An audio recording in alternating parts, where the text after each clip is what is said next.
ఇక్కడ ఒక చిన్న మోరీ కట్టాలన్నా చిన్న నాలా కట్టాలన్నా చిన్న రోడ్ వేయాలన్నా మన జుట్టు తీసుకుపోయి ఢిల్లీ చేతులు పెట్టినట్టయితది. ఒక చిన్న పని కూడా చేసుకునేందుకు అవకాశం ఉండదు. దానికి ఉదాహరణ ఎట్లా అయితే మీ మల్కాజ్గిరి నియోజకవర్గంలో మీ కంటోన్మెంట్ నియోజకవర్గంలో భూములు ఇవ్వకుండా మనల్ని కేంద్ర ప్రభుత్వం ఆగం చేసిందో అదే ఉదాహరణ.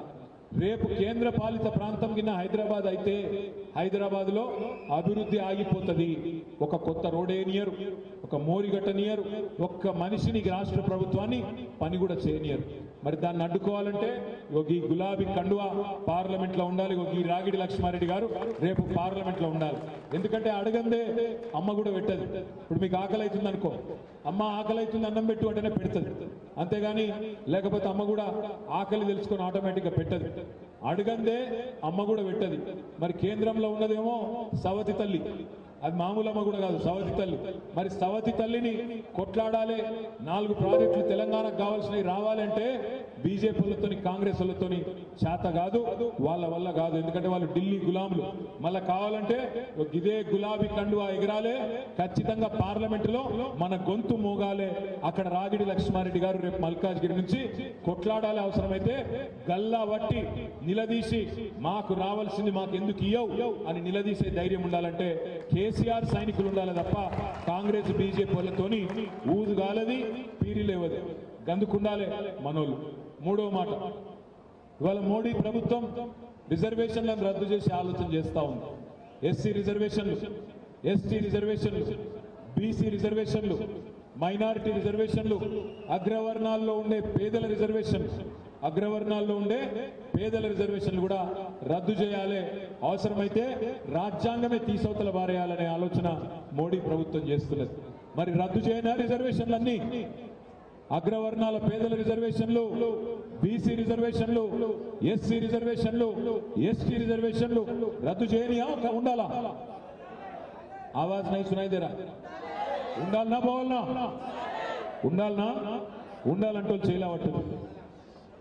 ఉండాలి అనుకున్నటోళ్ళు రేపు వాళ్ళని కొట్లాడాలంటే ఈ గులాబీ కండువా ఉండాలి, ఈ రాగిడి లక్ష్మారెడ్డి గారు పార్లమెంట్ ఉండాలి. ఎందుకంటే కాంగ్రెస్ తోని బీజేపీని కొట్లాడే పరిస్థితి లేదు. మీరు ఒక్క మాట ఆలోచించండి. కాంగ్రెస్ పార్టీ ఈ భారతదేశంలో ఎక్కడెక్కడైతే ప్రభుత్వాల్లో ఉండేనో అక్కడక్కడ బీజేపీ పోయి అల్కగా వాళ్ళని ఉడగొట్టింది, వాళ్ళ ప్రభుత్వాలను పడగొట్టింది. కర్ణాటకలో కానీ, మధ్యప్రదేశ్లో కానీ, గోవాలో కానీ ఎక్కడెక్కడ కాంగ్రెస్ ప్రభుత్వం ఉండేనో అక్కడక్కడ అల్కగా పడగొట్టింది. అదే కేసీఆర్ ప్రభుత్వాన్ని పడగొట్టే ప్రయత్నం చేసింది తెలంగాణలో, మన 4 ఎమ్మెల్యేలను కొనుగోలు చేసి.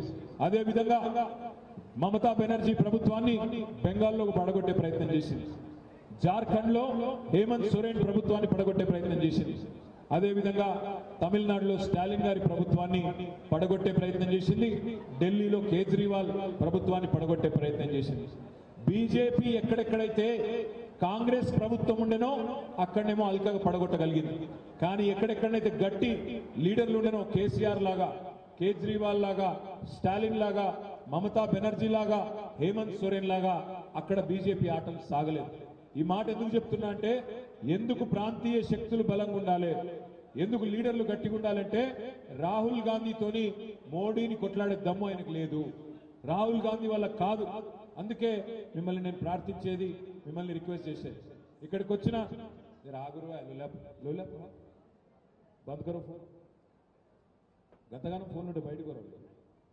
నేను మిమ్మల్ని అందరిని అడిగేది ఏంటంటే, ఈ 5 నెలల్లో కేసీఆర్ ప్రభుత్వం దిగిపోయిన తర్వాత 5 నెలల్లో మీ అందరు నేను ఒక్కడే ప్రశ్న అడుగుతా, సిన్సియర్గా చెప్పండి, సిన్సియర్గా సమాధానం చెప్పండి.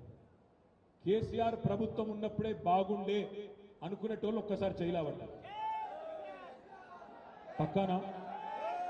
పక్కానా? నేను అడిగినందుకు మోమాటానికి లేవాడుతున్నాను. అయితే థ్యాంక్ యూ. అయితే నేను మీకు ఒక చిన్న ఉపాయం చెప్తా. మీరు చేయవలసిందల్లా ఒకటే, కేసీఆర్ ఉన్నప్పుడే బాగుండే అనుకుంటే మీరు మే 13 నాడు మాకు ఓటేయండి, 10-12 ఎంపీలు ఇవ్వండి. 6 నెలల్లో తిరిగి కేసీఆర్ 6 నెలల్లో తిరిగి రాష్ట్ర రాజకీయాన్ని శాసించే పరిస్థితి వస్తుంది. 6 నెలలనే తిరిగి రాష్ట్ర రాజకీయాన్ని కేసీఆర్ గారు శాసించే పరిస్థితి వస్తుంది. ఓటేసేటప్పుడేమో వేరే వాళ్ళకేసి ఆ తర్వాత బాధపడితే లాభం లేదు. ఇవాళ ఇక్కడ ఉన్న అభ్యర్థులను కూడా మీరు ఆలోచన చేయాలి. మల్కాజ్గిరిలో ఇవాళ కాంగ్రెస్ అభ్యర్థి, ఆమె పాప మీ ఊరు కాదు, తాండూరు. ఆమె ఈ సీటు కూడా అడగలేదు. ఆమె అడిగింది చేవెళ్ళ.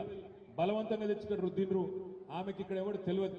నా జాన్ నా పహచాన్ ఆగే హమారే బన్నే మెహమాన్.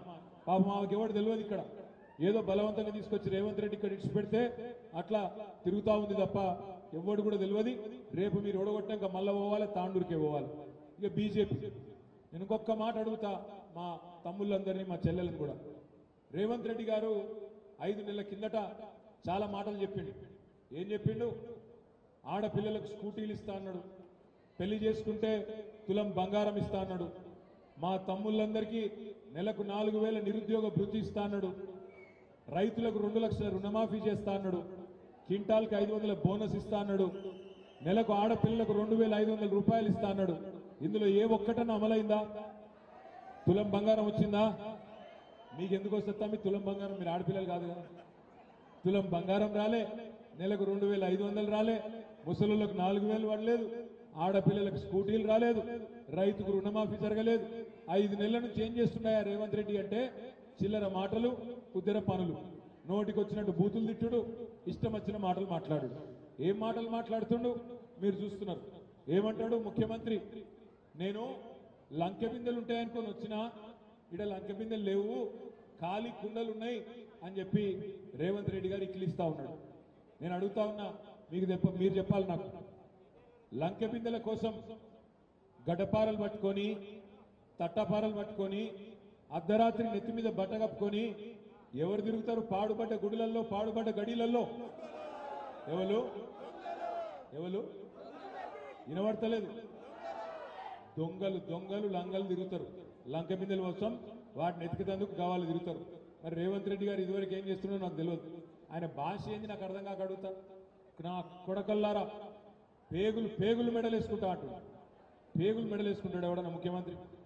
బోటి కొట్టేటోడా ముఖ్యమంత్రి? లేకపోతే నాకు తెలియక అడుగుతా. పేగులు మెడలేసుకుంటాడట. ఇంత అన్యాయంగా మాట్లాడతాడు ఎవడన్నా. ఇంకా ఘోరం, ఇంకా ఘోరం. జేబులా కత్తెర పెట్టుకొని తిరుగుతున్నా అని చెప్తుండు రేవంత్ రెడ్డి. జేబుల నడ కత్తెర పెట్టుకొని తిరుగుతున్నాడ. జర్ర అటు ఇటు అయితే డేంజర్ కాదట. మీ జేబుల కత్తెర జర చెప్పుర్రు ఎవరైనా. ఆయన ఏమైంది? నిన్నగాక మొన్న సూర్యాపేటలో ఆ ఫ్రీ బస్సు మొదలు పెట్టిరుగా. ఇక ఫ్రీ బస్ అంటే ఏందో నాకంటే బాగా మీకే తెలుసు. అందులో పాపం ఆడోళ్ళకేమో సీట్లు దొరుకుతలేవు, మగవాళ్ళేమో పైసలు పెట్టి టికెట్లు కొనుక్కుంటే వాళ్ళకు కూడా నిలుసుడు తప్పలేదు. లొల్లి అవుతాయి. 40 మంది ఎక్కే బస్సులో 90 మంది ఎక్కాలి, గుద్దుకోవాలి, సావాలి సీట్ల కోసం. ఎన్నడూ చూడని దృశ్యాలు చూస్తా ఉన్నాం. ఆఖరికి లేడీస్ కూడా ఫుడ్ బోర్డింగ్ చేస్తాను. నేను హైదరాబాద్లో చూస్తా ఉన్నాను. అయితే ఆ ఫ్రీ బస్సులో జేబు దొంగలు కూడా మోపోయింది. సూర్యాపేటలో కానీ పట్టుకున్నారు దొంగను. పట్టుకొని పోలీసులు తీసుకుపోయింది. వాని అడిగిన, రే పైసలు తీరా, పైసలు తీయాలి. నేను కొట్టేయలేదు సార్ జేబు అన్నాడు. కొట్టేయలేదంటే మరి మొత్తం పాపం ఎతికిరు, బాడీ సెర్చ్ చేసి జేబులో కత్తెర దొరికింది. కత్తెర దొరకంగానే అన్నాడు, మరి అరే నువ్వు జేబులు కొట్టకపోతే నీ జేబుల కత్తెర ఎందుకుందిరా అని. వాడేమన్నాడు ఎరికైనా? అవును సార్, రేవంత్ రెడ్డి పెట్టుకొని తిరుగుతానేమో అడుగుతలేవు, నేను పెట్టుకొని తిరుగుతా అడుగుతావా సార్ నువ్వు? ఎవడన్నా ముఖ్యమంత్రి